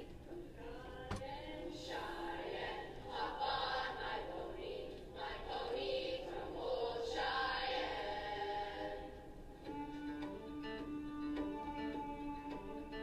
Can you hear the whistle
Madam Mayor, Meyer. I'd certainly stand for questions, but I tell you what, you may have a bunch in your own because members of the council, she has a phenomenal voice and she's a great thespian and she does a great job up Well, there. thank you very much. You're really kind. I have to clarify for the kids, and we've got Dan out here. It took a lot of editing. Those kids, I think we all showed up at 6 o'clock and we left about 8:15, 8:30 at night, and it was one of those where I think I was kind of wrestled into it. If the kids had to do it, I had to do it too. I was lip syncing. It took me a while to remember all of the words. I had them memorized during the 150th. I sang watermelon, watermelon, watermelon really well but after a few takes, it all came back. So thank you to everybody that made this production. We obviously couldn't get all of the kids into the event here tonight. They wanted to perform it for you, and thus this is why you have the video recording. So any questions of Mr. Meyer? Okay, thank you. Any other public comments? Further public comments? All right, this is Mr. Roybal.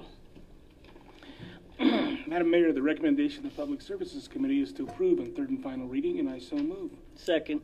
Okay, it's been moved by Mr. Roybal, seconded by Mr. White. Discussion by council. Yes, ma'am. Mr. Johnson. I've went through city code and repealed so many laws in the last 4 years. There is no way I could. If Richard Johnson in 100 years was to find a city anthem and try to find it, I would try to repeal it then. So I am a no vote.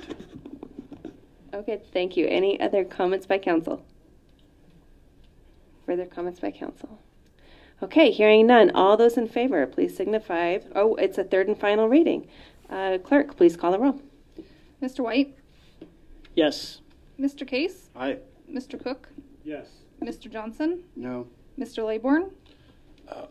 Thank you, composers. I'm a yes. Mr. Luna? Yes. Mayor Orr? Yes. Dr. Rinney? Yes. Mr. Roybal? Yes. That motion passes.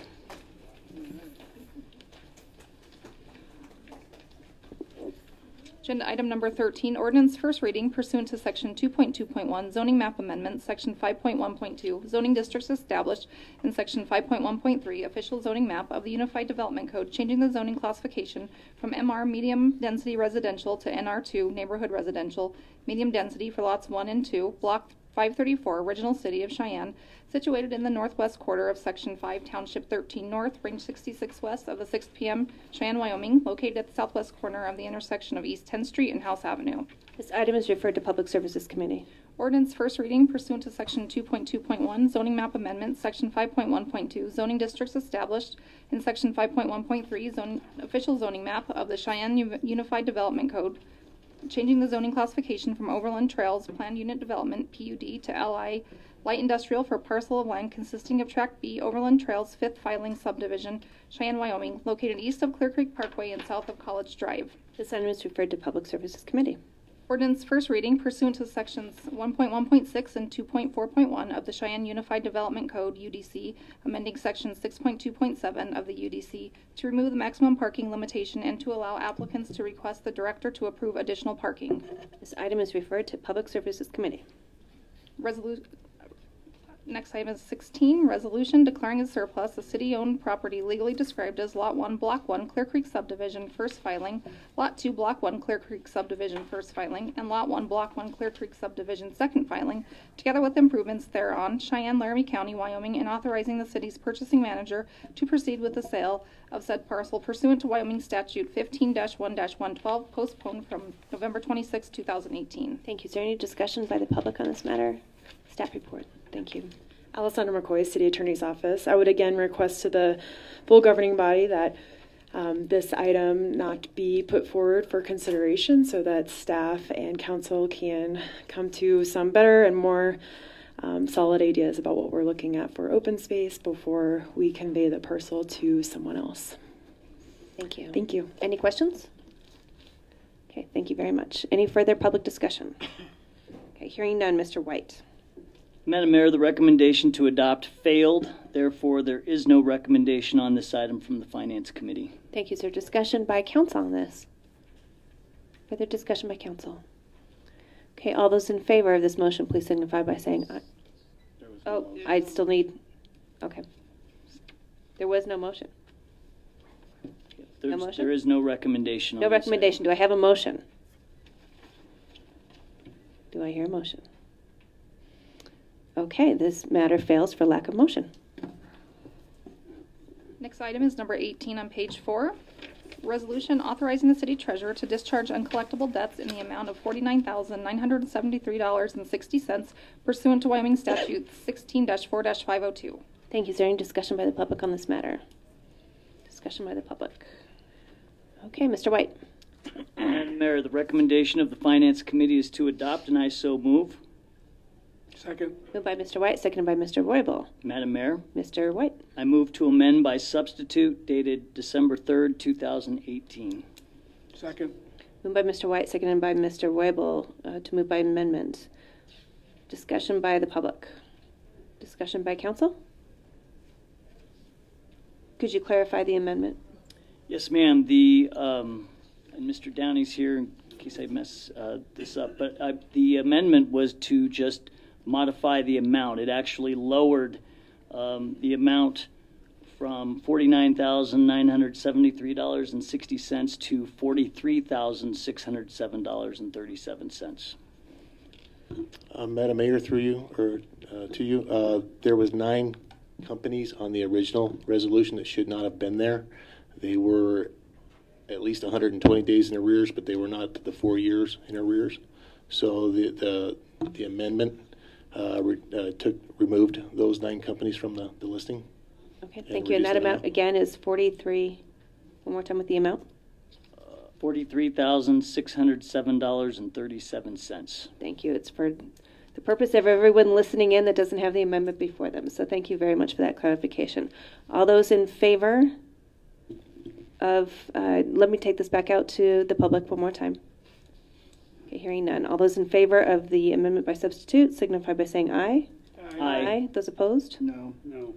Okay. Noes are Mr. Johnson and Mr. Cook. We are back on the main motion to approve. Further discussion by the public? Further discussion by council? Okay, hearing none. All those in favor of the motion, please signify by saying aye. Aye. Those opposed? No. Motion passes with Mr. Mr. Cook and Mr. Johnson as no votes. Resolution authorizing the City of Cheyenne to accept as a gift a parcel of real property from Cheyenne Ice and Event Center Limited Partnership. Thank you. Staff report. Alessandra McCoy, City Attorney's Office. This is a resolution which allows the governing body to accept this described piece of parcel as a gift. We also have the representatives from Cheyenne Ice and Events Limited Partnership if you have further questions. We are anticipating including it as part of the North Cheyenne Park Master Plan, which was approved 2 weeks ago.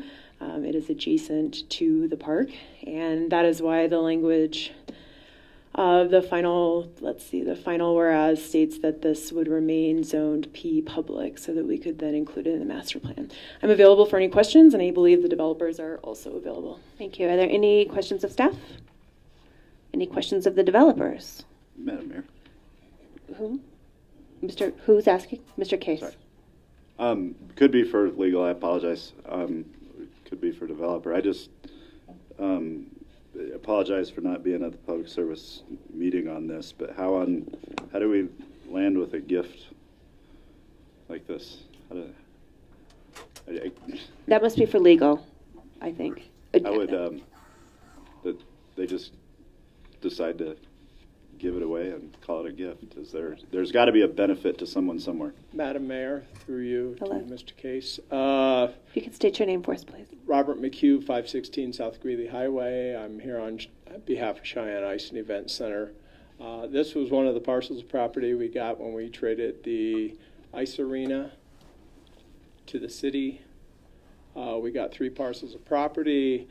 When we tried to get this piece of property rezoned, when we originally got the property to neighborhood business, there was terrible outcry from the surrounding neighbors. It was always their understanding that this was going to be part of the North Park. And so we withdrew that application to rezone the property. There is also a retention area that became known back when Doug Vetter was the city's attorney. It wasn't of a record, but he worked at the highway department at the time that the Story project was done. So basically, we would like to return this piece of property to the city, take it off our books. It's not doing us any good, and it should be a natural part of the North Park. So we would like to give it back to you. So if you want to give us $1, makes you feel better, we can do that. But no, we'd like to give it to the city. Fair enough. All right. I just wanted a brief explanation. That's all. Thank you. Thank you very much. Any further questions of the developer or council? Thank you very much. Thank you. Any further public comment? Any further public comment? Okay, do I have a Mr. We are on. Madam Mayor. It's you. The recommendation of the Public Services Committee is to adopt, and I so move. Second. Moved by Mr. Weibel, seconded by Mr. White. Discussion by council. Any discussion by council? Okay, hearing none. All those in favor signify by saying aye. Aye. Those opposed? No. Motion passes with Mr. Johnson as a no. Next item is number 26A on page 5. Amendment number 1 to City Contract number 5902, Wind Energy Lease Agreement between the City of Cheyenne and Cheyenne Wind LLC to amend the property description. Staff report, please. Vicki Nemechek, Public Works. This is an amendment, and I have just passed out some maps that show specifically what we're talking about, because there's not a map included in the amendment, just a description of the property. So the date of the original lease, just to be clear, is September of 2012. The term of that lease is 30 years from the date of commercial operation of the last installed wind turbine. And the acres that are currently leased, which are shown in blue on your maps, constitute approximately 12,000 acres. This option for the First Amendment to City Contract number 5902 adds approximately 4,700 acres. That property was described in Exhibit C of the original lease and is in yellow on your map that I just passed out. So I just wanted to make clear where what this is about. The leasee, or NextEra Energy, they are available and would like to give a short presentation on what their intention is with this property. Thank you. Come forward, please. And if you could state your name and...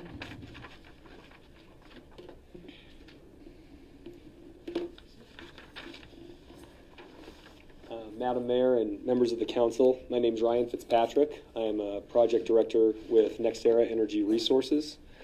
I can pass along a presentation to you as well. I've met with most of you over the last week or so, whether through Finance Committee or in individual meetings, to discuss the amendment that we're proposing.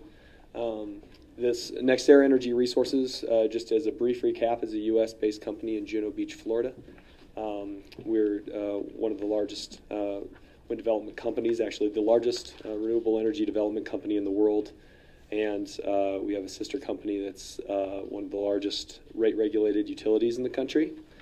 What we're proposing for the Belvoir Ranch as part of our Roundhouse Wind Energy project would be to install the entire project has up to 120 turbines. It's up to a $350 million investment in Laramie County. It will be satisfying for the first 150 and up to 225 megawatts, a power purchase agreement with Platte River Power Authority based in Fort Collins. We're permitting this as a 300 megawatt project, and as Ms. Nemechek described, the company currently has the western side of the Belvoir Ranch under lease for wind energy development. We'd like to amend the lease to include property that's already described in the lease as that east side of the Belvoir Ranch. You've seen a map that indicates what we're looking at. We've been working with Public Works and with the Board of Public Utilities to ensure that this project is compliant with all existing uses at the Belvoir Ranch, as well as any proposed uses that are contemplated in the master plan for the Belvoir Ranch. It's been a pleasure working with both Public Works and with the Board of Public Utilities. I think it's been a real great back and forth effort, and they've truly advocated for the master plan and making sure that this project is going to be compliant. The area within the original lease has 64 proposed turbine locations. That constitutes about 160 megawatts of power. With the property that we're asking to add to the lease within this amendment, it would give us property to be able to install potentially up to another 11 turbines or 27.5 megawatts. By the way that the lease terms, calculating what this can kind of mean in dollars and cents through the lease terms, the existing lease terms, the original lease, if we're built to the full potential, should pay the city about $32.9 million in operating payments with the 64 turbines that I described. If we're able to expand the lease with this amendment, that could mean an additional $5.4 million for the expansion property. This is over the 30-year term of the lease. And with some of the pre-operating payments and installation payments involved, this built to its full potential could mean around $39 million in total payments to the city over the 30-year term of the lease. This proposed use is compatible with, as I said, all the existing uses of the Belvoir. It's also, we're working to ensure that it's compatible with all the uses contemplated in the master plan. That includes recreation. That's something that I've heard from the public and from members of the council as being a concern. Recreation is compatible with our use out at the Belvoir Ranch. And additionally, it provides other community benefits beyond the payments to the city. Another large landowner within the project area is the state of Wyoming, so they would receive landowner payments as well. We expect this project, over the life of the project, to pay out around $60 million total in landowner payments. A large portion of that are, as I described, going to the city. We're also looking at over $55 million in property and sales taxes, nearly $40 million in generation taxes. It would employ, we're estimating 11 full-time employees for operations and maintenance positions, over 200 permanent construction jobs during the construction phase. And we just think that this is a really exciting opportunity, not just for the city of Cheyenne and Laramie County, but also for the state of Wyoming. So with that, I'm open to any questions. Thank you. Thank you. Are there any questions for Mr. Fitzpatrick? Any questions? Mr. Johnson? Yeah, I guess, do the payments start in, is it 2029? Is that when they start, or is that? It's 2020. 2020, so it starts in roughly a year and a half or so is when you would start. Madam Mayor, through you, the payments have already started. We've been paying pre-operating payments to rent payments, keeping the lease active.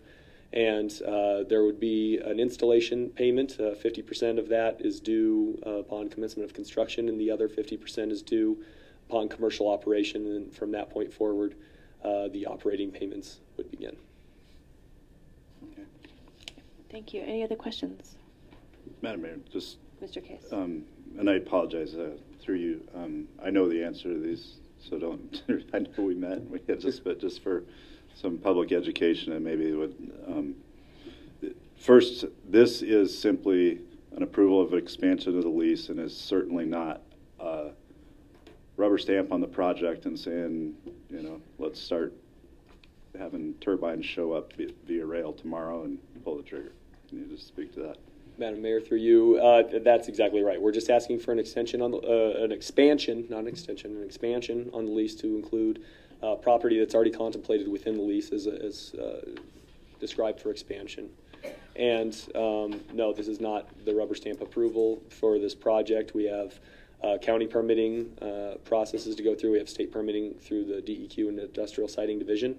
That will be going through that process as well. And we're also, there's a number of measures within the lease that allow the city to participate in the planning for this project as well. And we're working with Public Works and the Board of Public Utilities to address those. Great, thank you. Okay, thank you. Any other further questions? Okay, hearing none, thank you very much. Thanks. Any other further public comment on this? Further public comment? Okay, hearing none. Mr. Weibel. Mr. White. I'll throw my voice. The other one, Mr. White. Madam Mayor, the recommendation of the Finance Committee is to approve, and I so move. Second. Moved by Mr. White, seconded by Mr. Weibel. Discussion by council. Discussion by council. Okay, hearing none. All those in favor, please signify by saying aye. Aye. Those opposed? Motion passes. Next item is 26B, Amendment Number 3 to City Contract Number 3911 between the City of Cheyenne and Bresnan Communications LLC, LKA Charter Communications to extend the contract term. Public discussion, staff reports. Madam Mayor, Logan Sharp, City Attorney's Office. The reason for this extension is to allow the city and Charter Communications an additional 3 months to renegotiate the franchise agreement. So the request comes from both the city and our outside counsel and Charter Communications. We are renegotiating the franchise agreement in earnest, but we just need more time. Okay. Thank you very much. Are there any questions, Mr. Sharp? Any questions? Yes, Madam Mayor, through you to Mr. Sharp. I brought this off because I'm not the only person on the governing body who has heard concerns from citizens, people in the community about the service in general, about hey, who do I call if I have a problem? The local folks here don't seem responsive, yada yada yada. We've all heard the complaints, we've all heard the stuff. So I would just like to encourage, and maybe this is a discussion that we need to engage your office in or the administration in, but I certainly hope that part of our further negotiations would be maybe some dialogue with this provider about, hey, we do feel what the citizens feel have are genuine concerns about how responsive you are to their calls, their concerns, that kind of stuff. So I don't know, do you anticipate potentially that being part of the discussion, or is that something that's already on the table, so to speak? Madam Mayor, through you to Councilman Cook, what I would like to do is take your concerns back to our outside counsel, discuss the customer satisfaction issues, and maybe we can provide you with an update as to where we're at in renegotiation, and see if we can also address your concerns and your constituents' concerns about customer satisfaction. Thank you. Yeah, because I do, and I certainly don't want to speak for anybody else, but that is something that I have heard a lot about in my 6 years on City Council. So that is something that I've been made well aware of. So, are there any other questions for Mr. Sharp? I have, if not, I've got one quick one. Did Charter Communications, were they aware that they were on the agenda tonight? We were speaking of them. Madam Mayor, I believe so. We had a member of outside counsel who appeared at Finance Committee. No one from Charter appeared at Finance Committee. So the extension was, this extension that's before you now, was circulated by Charter. So they were aware of the extension. Yes. Are there any representatives from Charter here tonight? Okay, for the record, no. Thank you. Madam Mayor, we can call their 1-800 number. We've been here for 2 hours. We could be on for another 2. If you'd like to wait. Any other, comments from council? Any further comments by council? Okay, all those in favor? Do we have the motion? Mr. White? Madam Mayor, the recommendation of the Finance Committee is to approve, and I so move. Second. Okay, it's been approved by Mr. White, seconded by Mr. Weibel. Discussion by council. Madam Mayor, just not necessarily a question, but a comment. I'm going to trust that outside counsel and staff, and through whatever avenues, made them aware that they were on the agenda tonight.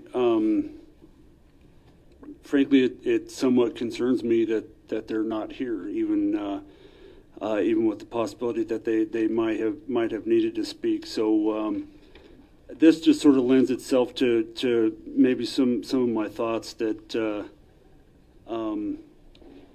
frankly, maybe our community isn't that big of a priority to them. So I hope in the future maybe their representatives are responsive to staff and outside counsel in negotiating further franchise agreement with the city. But it's frankly concerning to me that they're not here. You know, just even on the possibility that they might have been asked to speak, that sends a big message to me that maybe they don't necessarily take our community's concerns very seriously. Any other discussion by or comments by council? Madam Mayor. Mr. Johnson. I guess it's just kind of odd since I know we all got a phone call from Eric today inviting us to Boys and Girls Club that nobody would have brought it up, that we were probably pulling it off consent agenda. Just a statement. Thank you. Further comments by council? Yes, ma'am. Dr. Rennie, Mr. President. I guess I'm curious what would happen if, I mean, I kind of get the sense that a couple of us may want to vote no just to send a statement that they should have been here. And if in sending that statement we wound up defeating this, what happens on December 31st if they no longer have a contract? Dr. Rennie, we can have council answer that. I think that we've been actually operating outside of, do we have an expired contract that is, what's the current status of that contract? We're talking, I believe, about the franchise agreement. Is Paragraph 2 says that it was extended until December 31st of 2018. Okay. Madam Mayor, through you, that's correct. It's currently slated to expire at the end of this year. If there were not to be an extension in place, the facilities are already in place, much like our charter agreement with CenturyLink. The principles of law that would control it probably we would continue on a month-to-month basis until there was a termination. Thank you. Thank you. And what was that extension prior? The prior extension, the last time the franchise agreement was set to expire was in 2015. When we extended it, it was in part to renegotiate the agreement, but it was contemplated that renegotiations would not begin until this year, and they did not begin until the latter half of this year. Okay. Thank you for that clarification. Okay, other discussion by council? Other discussion by council? Okay, all those in favor of the motion to extend the contract term, please signify by saying aye. Aye. Those opposed? No. No. Noes are Mr. Case, President Rennie, myself, Mr. Luna, Mr. Cook. 1, 2, 4, and 5? Fails. Yeah, so that extension failed. Next item is number 27A on page 6. Announcement that due to the Christmas holiday schedule, the regularly scheduled City Council Public Services Committee meeting at noon on Tuesday, December 18th, 2018 in the Municipal Building, 2101 O'Neill Avenue, Room 104, Cheyenne, Wyoming, will instead be held on Monday, December 17th, 2018, beginning at noon, and the regularly scheduled City Council meeting on Monday, December 24th, 2018 in the Municipal Building, 2101 O'Neill Avenue, City Council Chambers, will instead be held on Thursday, December 20th, 2018, beginning at 6 p.m. Announcement of public hearing to be held December 20th, 2018 at 6 p.m. in City Council Chambers, 2101 O'Neill Avenue, Cheyenne, Wyoming, for a transfer of retail liquor license application filed with the City Clerk's Office for Dillinger's LLC, doing business as Dillinger's, 1601 Central Avenue, Cheyenne, Wyoming, license currently held by 1E 16th LLC. Announcement of public hearing to be held December 20th, 2018 at 6 p.m. in City Council Chambers, 2101 O'Neill Avenue, Cheyenne, Wyoming, for a bar and grill liquor license application filed with the City Clerk's Office for DBS Napoli's, Cheyenne LLC, doing business as Napoli's, 1901 Central Avenue, Cheyenne, Wyoming. Other business. Thank you. Is there other business from the public to come before council? Any business from the public? Okay, hearing none. Council, any other further action? Mr. Luna. Madam Mayor, I got a phone call from a gentleman just before the meeting tonight. And he just wanted me to voice my concern, or his concerns, I guess. I guess they might be my concerns, too, about the chip sealing on Henderson he said that, and I have noticed it too, that, and I'm sure everybody else has, that when they done it, they, a lot of places they didn't fix the potholes before they chip sealed, and that made, you know, I don't want to say probably nothing, but it made the roads just basically the same. The chip seal didn't help none there, and then he also mentioned that the fact that his driveway is now full of the chips off the road from where cars drive by, and he was hoping maybe the city would go around on nice days and start sweeping when they had a chance. Don't kill the messenger. I'm just voicing his concerns. Thank you, Mr. Luna. We will certainly get to those contractors and check out that particular road. It's up to them to clean up after themselves, and we for an update for council with the significant change and training new engineering staff. The chip seal survey took a back road, but I have been in touch with both our GIS and our engineering staff, and we will be surveying the community about that project. Yes, Madam Mayor, through you, if you could email or get to our staff a certain address, and we could take a look at it also. Madam Mayor. Well, you don't need to say it over. It was. I won't tell you his name, but it was all along Henderson. Okay, we'll take a look at it too. Okay, I'll look tomorrow. I'm just kidding. Thank you. Okay. Other comments? Madam Mayor. Mr. Case. On the same subject, and I don't want to belabor it, but I would be more than happy as a resident of Ward 3 who drives around a lot to give staff a ride to the problem areas, and so they can see what neighbors have had to endure. Okay, thank you for that offer. Any other comments by council? Yes, ma'am. Mr. Johnson. I know since Nathan resigned, and I don't really email much anymore because of my new job, do we have any movement on my school zone on Taft and 13th? I know that there was funding available through, like, as far as not the school district, but I was told there was funding available, but I had to wait for a design to come forward, and then there was other parameters it had. But when Nathan left, I was told just to kind of hang back, and so I didn't know if anybody had transferred anything from what Nathan was working on to other individuals. To our new traffic engineer. Madam Mayor, through you, Councilman Johnson, we are transferring all of that school stuff over to our new traffic engineer. She's been going to the school meetings, school safety meetings, and everybody's getting up to speed on what needs to be done. Nathan left us a list of things that were on the horizon, so I'll double check and make sure it's on. Because he already did a speed study with me, so the numbers came back that it wasn't being, the hours of operation, because it was pretty much one of those ones from 8 to 4. Okay. But everybody drove slowly around 8, and then noon, and then 3, and then the rest of the time it was just consistent, regular 25-mile-an-hour traffic, 30-mile-an-hour traffic, and his study came back that it did match what we thought. So okay, we'll resurrect it and make sure it's on the list. Okay. Okay, thank you. Sorry, through you, Mayor. Okay. Any other questions or comments or anything by council? Okay. Hearing no further business, we adjourned.